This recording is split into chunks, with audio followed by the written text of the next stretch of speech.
বলেই ফোনটা রেখে দেয় ছায়া। খটকা লাগছে এবার। এ লোক ওর ব্যাপারে এত কিছু জানে কি করে? আর ফোন আর কোন বন্ধুই বা তাকে জানালো এসব? অন্যদিকে স্যারের মেসেজটা দেখে বেশ উচ্চ স্বরে হাসতে লাগলো অন্তিক।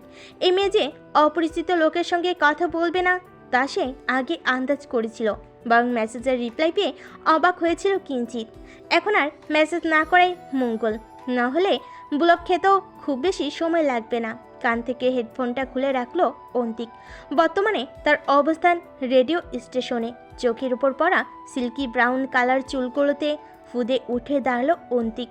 কিছু মনে করে পুনরায় ফোনটা হাতে নিয়ে অন্য কাউকে মেসেজ করলো। Thanks babes, love you.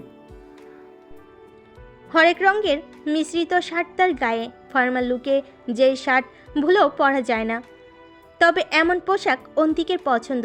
লাল, নীল, হলুদ এমন বিভিন্ন রঙের জুতো পরে। সে পারলে বোধহয় লাল রঙের প্যান্টও পরতো। প্রথম প্রথম তার পোশাকের পছন্দ দেখে যে কেউ হাসবে, তবে দুদিন বাদে ঠিকই বুঝবে তাকে এসবই মানায়। হাতের চাবি রিংটা ঘোরাতে ঘোরাতে শীষ বাজিয়ে স্থান ত্যাগ করলো অন্তিক। সানগ্লাসটা শার্টের সঙ্গে ঝোলানো। এ লুকে তাকে দেখতে এক কথায় হাস্যকর সুন্দর লাগে।